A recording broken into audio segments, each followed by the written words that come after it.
हे अर्जुन, कर्म का रहस्य बद्धा गूढ़ है। यह संसार कर्म के बिना नहीं चलता और न ही कोई प्राणी बिना कर्म के जीवित रह सकता है। तुम जो यह सोचते हो कि कर्म से बचकर, कर्तव्यों से विमुख होकर तुम शांति पालोगे, यह तुम्हारा भ्रम है। संसार के संचालन का आधार ही कर्म है। प्रकृति के हर कण में कर्म है। सूर्य उदय और अस्त होता है, वायु प्रवाहित होती है, नदियां बहती हैं और यह धरती हर क्षण जीवों का पोषण करती है। यह सब कर्म ही तो है। इसीलिए हे पार्थ, अपने कर्तव्य से विमुख मत हो, लेकिन याद रखो, कर्म करते समय तुम्हें आसक्ति से बचना है। कर्म का अर्थ यह नहीं कि तुम फल की कामना से बंध जाओ। कर्म को त्यागने का अर्थ यह भी नहीं कि तुम आलसी बन जाओ। सच्चा त्याग वही है जहां तुम फल की कामना से मुक्त होकर अपना कार्य करते हो। जैसे एक कमल का फूल पानी में रहते हुए भी उससे अछूता रहता है, वैसे ही तुम कर्म करते हुए आसक्ति से अछूते रहो। हे धनंजय, मनुष्य का अधिकार केवल कर्म पर है, फल पर नहीं। तुम कर्म करो, लेकिन फल की चिंता मत करो। जो कर्म को ईश्वर का अर्पण मानकर करता है, वह मुक्त हो जाता है। अपने हर कार्य को योग बना दो, यही है कर्म योग। अर्जुन, यह जान लो कि कर्म 3 प्रकार के होते हैं: सतोगुणी, रजोगुणी और तमोगुणी।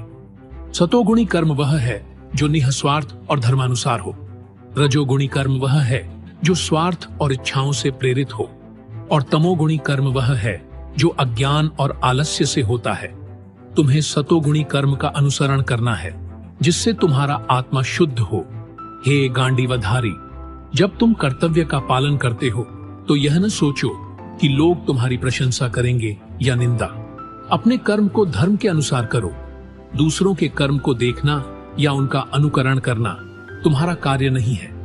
हर प्राणी का अपना धर्म है और उसे वही करना चाहिए।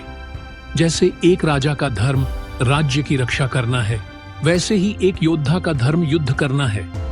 तुम्हारे मन में शंका हो सकती है कि युद्ध करना हिंसा है, लेकिन हे अर्जुन, अधर्म के नाश के लिए और धर्म की स्थापना के लिए कर्म करना आवश्यक है।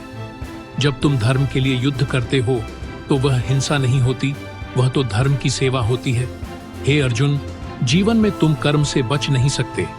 कर्म से बचने का प्रयास करना भी एक प्रकार का कर्म ही है। इसलिए कर्म करने से डरने की आवश्यकता नहीं है। बस यह ध्यान रखना कि तुम अपने हर कर्म को समर्पण और निष्काम भाव से करो। जब तुम ऐसा करते हो तो तुम्हारा हर कार्य पूजा बन जाता है। हे कुंती पुत्र, जो मनुष्य अपने कर्म को समर्पण भाव से करता है, वह न कभी दुखी होता है, न ही कर्तव्य से विमुख। वह सदा प्रसन्न और शांत रहता है। इसलिए हे अर्जुन, उठो, अपने धर्म का पालन करो और निष्काम कर्मयोगी बनो। यही जीवन का सर्वोच्च पथ है। याद रखो, कर्म ही जीवन है और जीवन ही कर्म है। यदि तुम इस सत्य को जान लोगे और इसे अपने जीवन में उतार लोगे, तो तुम इस संसार के बंधनों से मुक्त हो जाओगे। यह तुम्हें मोक्ष की ओर ले जाएगा। तो हे अर्जुन, संकल्प लो कि तुम अपने हर कर्म को धर्म और निष्काम भाव से करोगे। उठो और अपने धर्म की रक्षा के लिए तत्पर हो जाओ। यही तुम्हारा जीवन का उद्देश्य है।